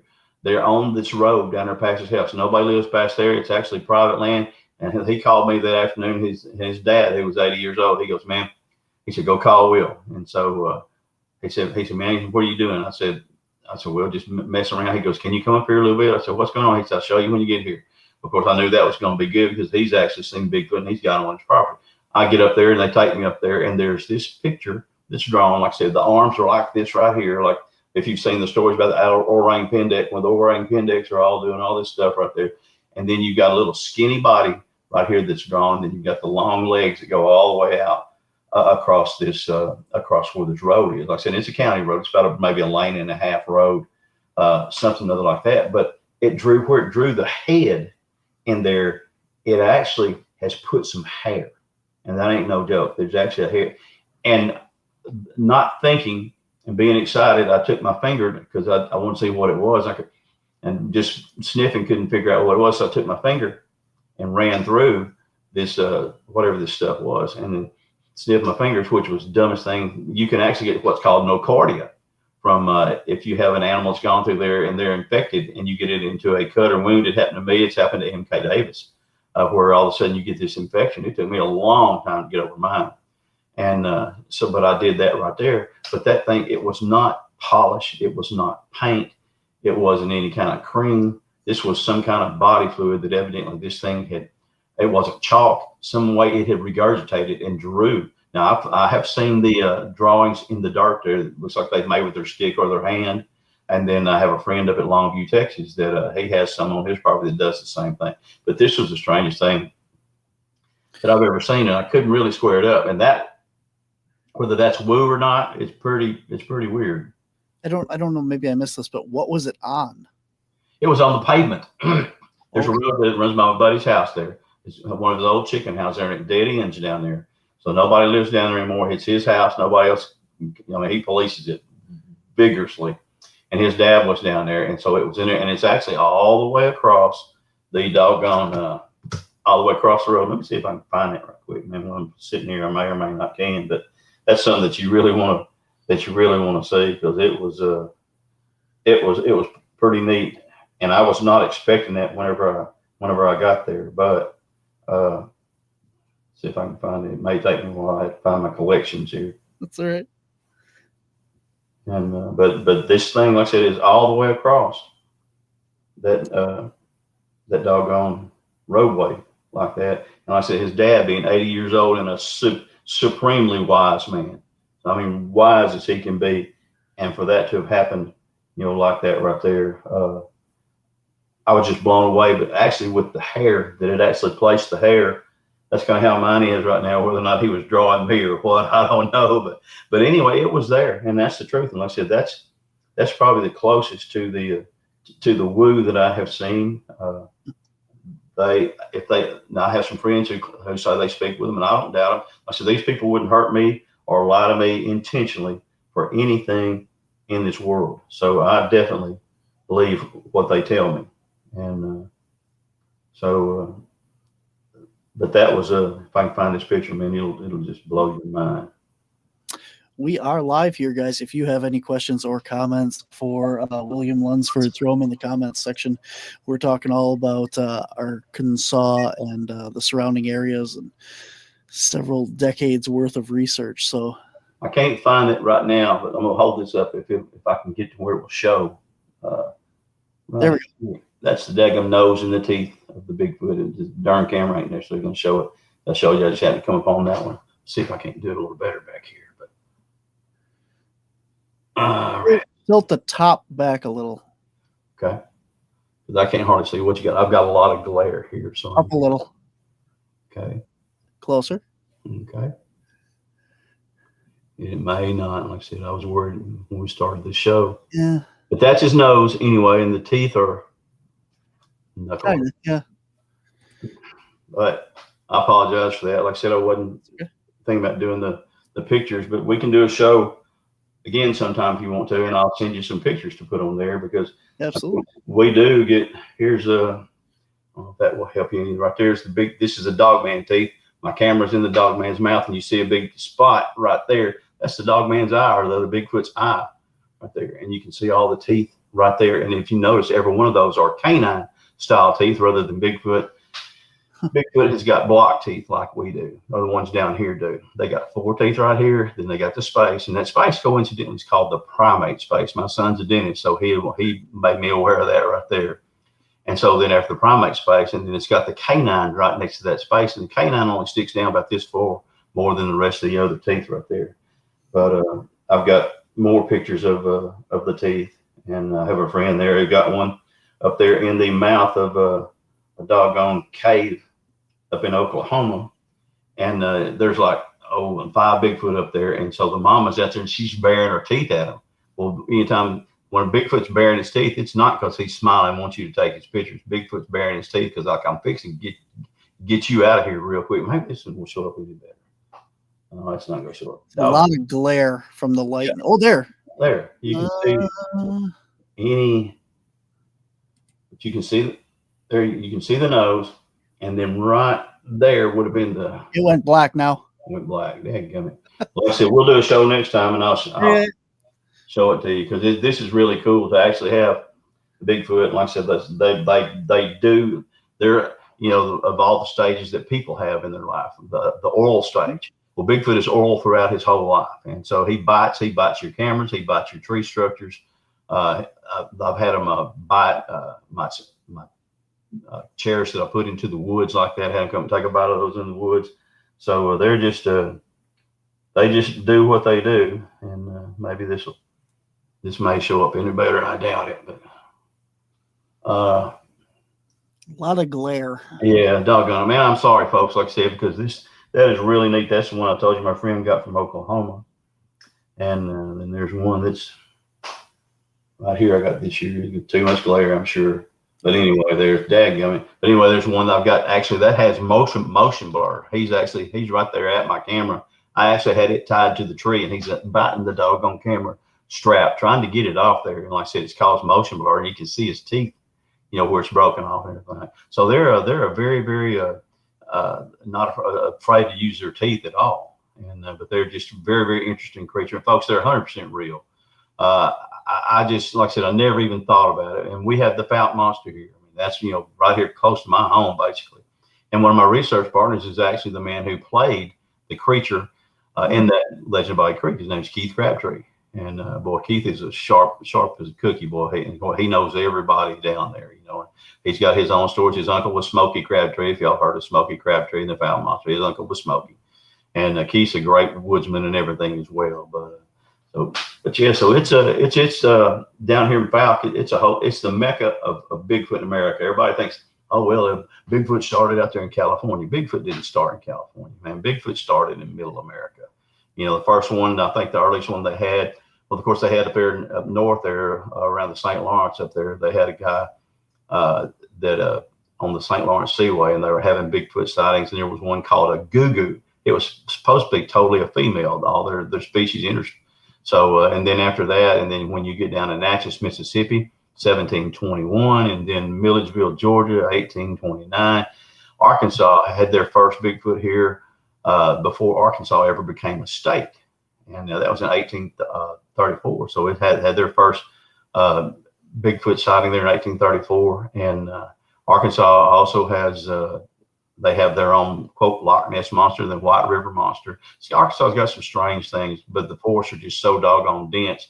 You and I talked about the the miles of rivers, that it got there. So when you have that right there, it's just it's gonna set itself up. And I met a man the other night. I'm gonna tell you all this story. I met a man the other night, and we were at a ball game together. And I haven't got a chance to check this out yet because I have been busy. But he was showing me some pictures of some deer, and I said, "Man, that's a mountain deer." He goes, "Yeah, how'd you know?" I said, "Man, I'm real familiar with that right there." And I said, "Where do you live at?" And he told me, and it's up there in the Washita Mountains. And he said, "I've got a 4,000-acre ranch here." And he said, "So I got this one right here." And I said, "Can I ask you a question?" He said, "Sure." I said, "How many Bigfoot have you got on your property?" And man, his eyeballs got wide, and he just started smiling. He showed me his arm. He had chill bumps on his arm. He goes, "How did you know?" I said, "Because I'm very familiar with that area." And I said, "I've seen him up there." So he actually has. He's actually used to be have his own TV studio, and so he's got the closed circuit stuff out there, and then he's got his own cameras, and he's got these Bigfoot that he's talking about on this closed circuit camera. He said, "Come up here and visit anytime you want to." Very, very honest man, very, very good guy, very articulate. And he actually owns a TV station and a radio station up there in the Ozark Mountains up there. So I'm going to get a chance to go up there and see that.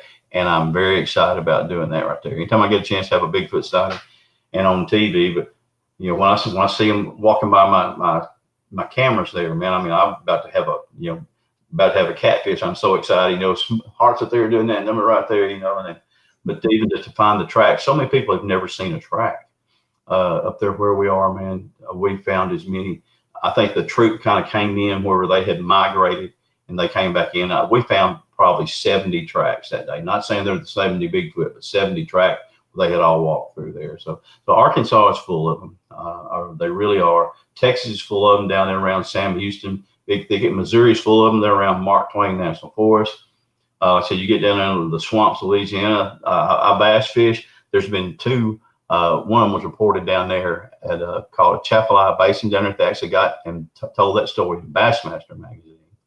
And so that one of the fishermen that you got in there that actually sees a Bigfoot. So to be where I'm at there, my wife, she would love to move, except that I can't. I don't want to drive this far to do my Bigfoot hunting. That's about all I do anymore. But I do have 2 books written, and they were my first is 449 pages, and it's called Searching for the Unfindable: My Quest for the Arkansas Bigfoot. And there's about 40 pictures in there, like I said, from all over the place. And my next one is I've just now got it printed. It's called Searching for the Unfindable, Finding the Impossible. And there's like 40 clear pictures of Bigfoot in there, of color pictures in there, and telling the rest of it. And I've got enough there on my phone to do probably one more book and put the pictures, and then to do a picture book will be what I'll do after that.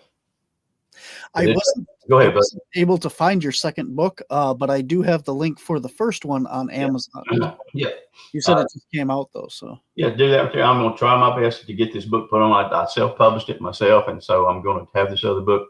I said, Searching for the Unfindable, Finding the Impossible. And we got a place, and the reason it's named that is because we've got that place that we can go to that we call Ground Zero, and we can just about count every single time on having some kind of encounter, whether it's he's throwing rocks at you, whether he's screaming at you, whether you're having a sighting, whether you're finding tracks, whatever it is. I mean, that place is just unreal. So, and so that will be where the picture that we have is coming from there. That's going to do on another show later on. But yeah, do that right there. And like I say, get in touch with me there. You can get in touch with me there on Facebook, and then I can, if you want one, I can get it to you like that way right there. But that book, the book is truly, even though I wrote it, I gave you everything I ever encountered just about that I've ever had right there. So to make people aware that these things are very real and that they're thinking beings. Like I said, they're a feeling being, just like we are as people, and they'll really surprise you where their law will pop up at. Very cool. Well, we are going to wrap things up here on the show real quick here, but if you guys have any last minute questions, throw them in the comments section and we will get to them. I have a question back to the Dogman topic. We kind of moved off that and we were still getting stuff here, but when we talk about the female Dogman, there's been a recent kind of, I don't know, thing about that is, did you notice any like breasts or like the dog nipples? Dog nipples, dog style nipples. The female Bigfoot, she had actual breasts, like the human anatomy does, and you can actually see them in this picture I got. pushing that baby away. But the other one, they tend to have just the nipples there. And and that's, it's just not too much different than what we have with our regular canines. But, that's some more studying I want. But it's a good, it's a good picture. You can see it. And so that's something else I want to learn more about from a distance. So it seems like a weird question to ask, and I never even thought about it. I heard it on another podcast that they were talking about, but it does tell you a lot, because when we talk about these things being paranormal or flesh and blood or like hybrid of some government thing, if you're talking about mixing species and stuff, if you have like human style breasts on a canine, there's something even more wrong with that than actually having the canine nipples and stuff. So. Exactly. I've got two good friends, very, very good dogman hunters. They're from Tennessee and one from New Jersey, so they one of them actually had a friend that was killed by a dogman there in the LBL, and so they're Daryl Denton and then Martin Groves. If y'all ever heard of those, both those guys are friends of mine, and they share their stories with me. But that's just those things right there. That just makes you just scared to go. When you're up there. We went one time. Me and Stephen went one time, and it was a snowstorm. And so when we got there was a bunch of people there. They were just getting ready to leave because everybody figured the snow wasn't going to quit. And so when we're standing out there, I'm standing there with a guy named Gary Spike Sr. Gary's a good researcher. Well, all of a sudden, Bigfoot starts whistling at us from up there on top of the hill. I said, Gary, so we got a Bigfoot up there whistling. So we hear that 2 or 3 times. Everybody else kind of gets in their tents, but then it gets so cold they decide to leave. So we're sitting there, and that night about 2:30, I hear footsteps going around our camp, and that ain't no joke. And I told Steve, I woke him up at Stephen. I said, we got something walking around outside of our tent out here. And I had my gun for protection, but I had left my box of shells in the side compartment of his truck. I guess I'm just going to have to just pistol whip him, making a joke, trying to make light of a bad situation. But finally, just couldn't wait any longer. And I went outside, and I had a heater there, and I took that portable heater and just took it by hand and walked out with it there to kind of give me some light and heat, and it's actually maybe some glare to in case something was out there. But I didn't see any of the creatures, but I did see the tracks, and the tracks were Bigfoot tracks actually walking around our tent there on LBL, the land between the lakes up there. So that's a crazy area up there. And but like I said, Daryl and Martin, they probably know more about it than anybody. They've written books on it, and I got to meet them. They came to my house one night, and we got to visit. And I was a speaker this year at Nebraska, and then Daryl was there as well, and got to talk to him about that. So again, very, very knowledgeable guys. Very, very interesting things, to have. So if y'all got a chance to listen to any of their stuff, Daryl's got a new show there out with Ron Moorhead. So if you get a chance to find that, you can be interested. And then Martin has been ill, but he's doing better. Thank the good Lord. So ready for him to kind of get back over with us too. Yeah, Daryl has been on the show. Martin, as you said, has been ill, so I haven't had a chance to reach out to him recently. But Daryl does speak very highly of you. He was one of the people that commented on the show promotional thing and said it's really awesome and definitely worth listening to and stuff. Well, man, I appreciate him saying that. I love those guys, man. They're just good guys. They're not all the experience they have. They're not haughty about it. They're glad to share it with you, and it'll just knock your socks off. You're like, oh my gosh, you guys are much braver than me, So, but they're great guys, and I appreciate their good words too. Like I said, I love them to death, man. Good guys. Very good. We have a lot of Dogman questions, not so much Bigfoot here. So we're going back to the Dogman. Did you see a tail? Yeah, you can kind of see a tail. It wasn't a big bushy tail. It was just kind of like a straggly, almost like a cow tail with hair hanging off of it right there. And but it's funny that you say that with all the Dogman questions. I was on Vic Cundiff's show about 3 times. He does Dogman encounters. And he told me, he said, I have more people more interested in Dogman now than I do Bigfoot. I've found that to be, of course, I've had more experience with Bigfoot. So, I just eat up with Bigfoot. But then I still, the Dogman, I think the Dogman gets the blame for a lot of the stuff that the Gugaway does as far as the killing and stuff, because the Dogmen I've seen, they have not offered to hurt us. Me and Stephen were 60 yards away down there, open field. Nothing, just leading those Bigfoot. Them Bigfoot slinked down, and they went the way. The Dogman did not offer to hurt us, or the other Dogmen that I've seen. So I think they get a bad rap. But Dogman, how many pups? That's going to be a good question. How many pups in a litter for Dogman do you think? Boy, I'll tell you, that'd be one that I'll have to research more on because they just don't. But I've got 5 or 6 really good pictures. Like I said, those pictures I showed y'all there with the camera in his mouth, you can see those canine teeth there. They say you can count the amount of nipples that you have on a canine animal and kind of give you an idea of how many nursing pups you would have. But like I said, right now, that's something that I don't know. I haven't gotten to get close enough to, but I would like to, and I'll be glad to share it if I can ever find that out. Dogman and Gugway are separate entities, and what about oh gosh, man, yeah, I've got Devil Monkey up there on me. There's one standing behind where I told you me and Daniel have got the picture right there that we're fixing to send in there, and the one is real tall, 10.5 foot tall. Whenever this thing moves, and I go back the next time to get the picture, I stop at the same place we got the picture and look down there, and there is a Devil Monkey right there on the edge of the woods, like I told you, on the edge, monsters on the edge, and there he is. And so, so what is a devil monkey for people that might not be familiar with that term? For us up here, what we call a devil monkey, it looks almost like a dadgum baboon or a mandrill. Okay. The nose is more like that. And there was one that was killed down around DeRidder, Louisiana. They thought you can look up the DeRidder roadkill and look and kind of see what it looks like. But that doggone devil monkey, he's got a nose just like a baboon, and he's got block teeth. Now, one of the pictures I've got I'll be sure that if we do a show again, I'll be sure I send it. And you can see the block teeth in his mouth, just like what Bigfoot's got. But he's standing over there where I've got this real big Bigfoot. He's probably, truly, I didn't believe Bigfoot got this big, but he tore our cameras up. He's probably 12 foot tall, and he's over there, and him and another baby Bigfoot are over there, and they're scared to death. They're hiding in some brush, and I've got a picture of them over. You can see them over there as well, and they're not very happy about this great old big tall Bigfoot. But man, he's a dude, boy. So, but the devil monkey, we do have them here, and you're starting to hear more about them. That's going to be something that more. But I've got pictures of I think 3 of them. There are 3 different ones on different occasions, and they look just like a mandrill or a baboon. Like I said, that nose is just kind of flat.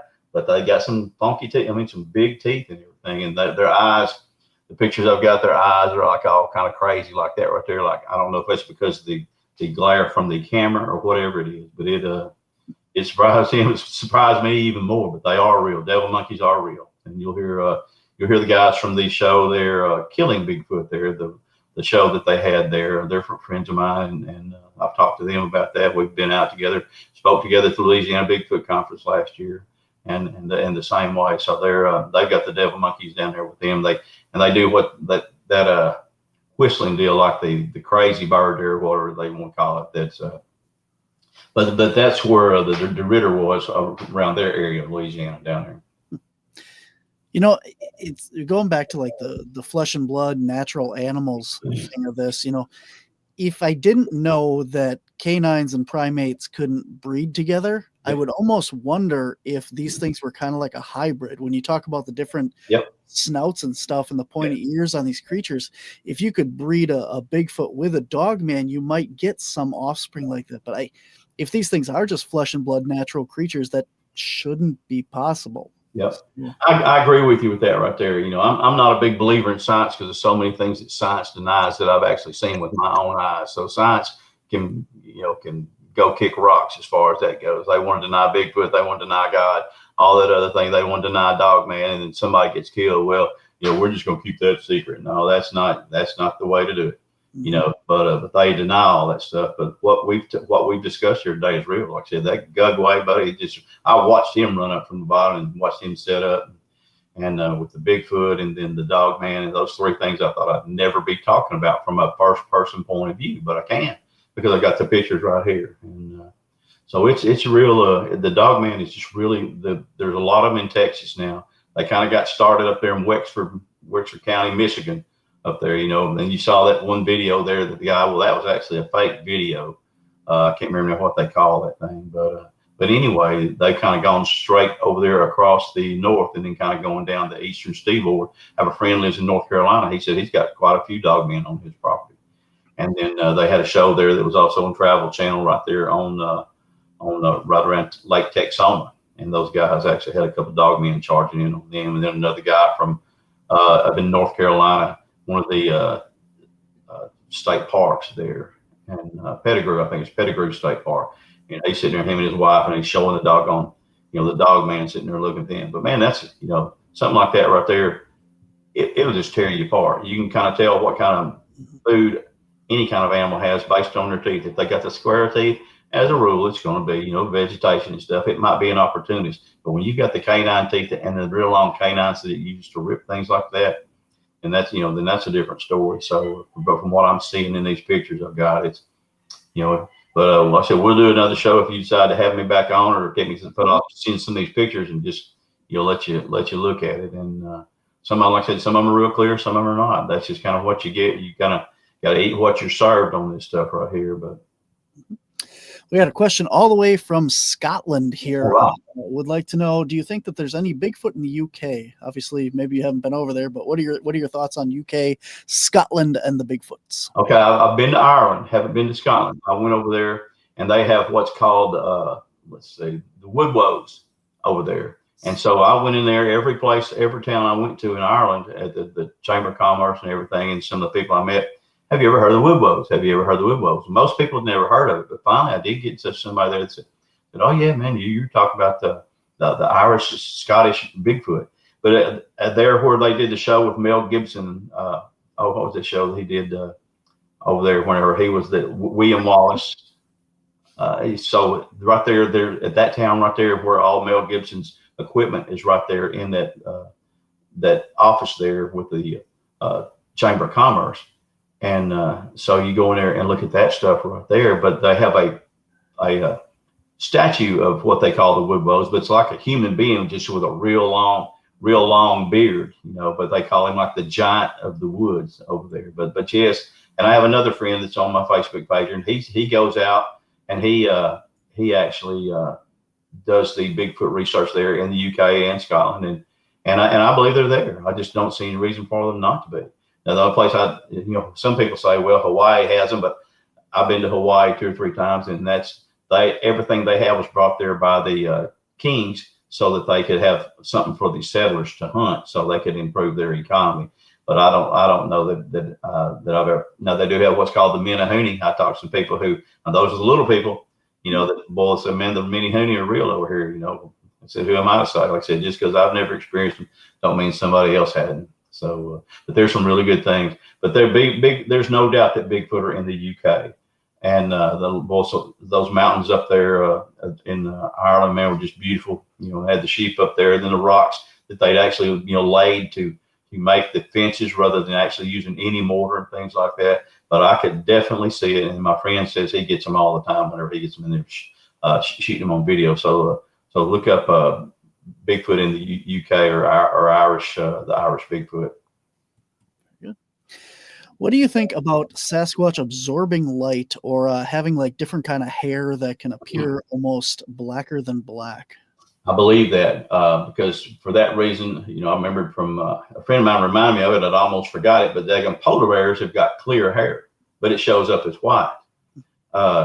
So how that happens is beyond me, but I also know one thing: you can take like a prism, the triangular shaped prism, and you can take white light and bring it through there, and it all of a sudden breaks up into the 7 different colors of the rainbow. I think it is not beyond conception to believe that the Bigfoot hair, whenever my dogs, I rescue dogs. I've got 9 dogs over here and 2 pups over here. And when they bristle, boy, you see their hair change directions like that, that could actually be what makes that hair look different, or what looks to be what's called cloaking. And so that's my opinion on that. I can't verify that except to say that the prism stuff, I did start studying photography like crazy because of me getting the Bigfoot pictures on there on the cameras and stuff. And I believe that. Yeah, that's the polar bear hair. Polar bear hair is white. I mean, it's clear and it shows up white for whatever reason. Why could you do that with the with the prism and everything? I like this one. I have red hair that appears gray. I like that one. I like that one too. I have gray or brown hair that appears clear. Yeah. Awesome, man. All right. Well, we could talk forever. I know that you wanted you're good to hang out here, so that's why we're going a little longer today. And But I'm fine. Anybody wants to ask something, if I know it, I'll be glad. And if I don't, I'll just tell you I don't know, but I can give you what my educated guess might be, you know. absolutely. If you guys have any last minute questions, throw them in the comments. Otherwise, we are going to wrap this up and call it a day here. But tell us again, you have 2 books out, Searching for the Unfindable, My Quest for Arkansas's Bigfoot, and your second book that unfortunately I didn't find a picture of. But where can people find this? Where can people get a hold of you if they want to send you reports or pick your brain more? Just send it to me there. Look up my name there on Facebook Messenger there. And like I said, I can get you. Right now, I've been shipping all my books through Facebook Messenger right now. Like I said, we'll try to get them on Amazon there, but I could get them printed quicker if I did it myself rather than going through the other stuff. And so having that, but it's called Searching for the Unfindable, Finding the Impossible. And the reason it's Finding the Impossible because we found that area where we can actually count on, I'm not kidding with you, we can actually count on having a doggone Bigfoot encounter just nearly every time we go. And the guy from Cryptid Wilderness Research, Daniel Becker, Daniel will vouch for that because he came down here and I mean, it's just, matter of fact, that's what got him to being a podcaster because we were having so many activities and it just blew his mind. And I felt the pressure was on, but then I really didn't because the area is just that good. So, but you can look that up and give him a buzz again, Duke Sullivan, there with World Bigfoot Radio. You can see some of the pictures that I have up there that I sent to Duke. And, but I think you'll enjoy it. Like I said, it's, on the cover of my next book that I have right there, this, one I've got for Finding the Impossible. There's a picture of a Bigfoot about 2 feet away looking at my doggone camera. Man, you can see he's got the intent in his eyes. He's looking straight into the camera. So you can see the nose. The nose is real close underneath the bridge right there. It's not way down like a proboscis monkey, but the nose is right there. But you can see that right there. And that will be and the eyes will be extremely red on that book, on the cover of that book. I made them pop a little bit. They actually came in with kind of a little bit of jaundice color, kind of like a werewolf's eyes, but then I cleared it down to where it was just basically colorless and then pop it up in there with that red, and the red actually came up. So, but I think you'll enjoy that too. Like I said, there's about 40, maybe better than 40 pictures of Bigfoot. Most of them are clear that you have right there. I've got 2 or 3. I've got the picture of the babies, got the picture of the hand, you know, some different things, got the picture of the teeth. And so, you know, it's hopefully it will at least dispel some of these naysayers that say it's not there. Folks, I got no reason to lie to you. Good grief, man. It's I didn't create these creatures. Good Lord did, and there he is, you know, but people all over this countryside and all over other countries are seeing these things. They're not just pulling your leg. You know, the chances of I have one guy there where I was working out. He was telling me that he had a buddy that was out there getting some pictures of people there, and he's fixing to put it on a website. And I told him, say, he won't have my picture. He goes, oh, yes, he will. I said, oh, no, he won't. I said, I'm 3 miles into the woods, buddy. So we bet $100. And, man, I ain't never got $100. But coincidentally, that day, man, I had a brand new $100 bill. So we made a bet with somebody there as a witness. And so I pulled out that new 20, man. Like I tell people, Benjamin Franklin's hair was still combed, man. I mean, it was just, and so he pulled out 5 old ratty 20s. And so we're going to wait a year. I was going to give him a year. I said, after a year from now, I said, we'll check and see. I want to see my picture. If so, you can have this $100 bill. Of course, he reneged, you know, but nevertheless, it was there, and everybody there at the gym was giving him grief. Said, I thought you so sure he's going to get it. He said, well, he said, he just ain't got it to me yet. And I gave him another 2 weeks. So where's my picture at? And I said, more important than that, where's my $100 at? But, you know, just to, when you get a chance to kind of quell down some of that naysayer talk, I'll take that pretty good. That's a victory for me as well, because folks, they're real. They're real. Arkansas is full of them. Arkansas is the mecca of Bigfoot activity in America. I promise you. Very good, man. Very good.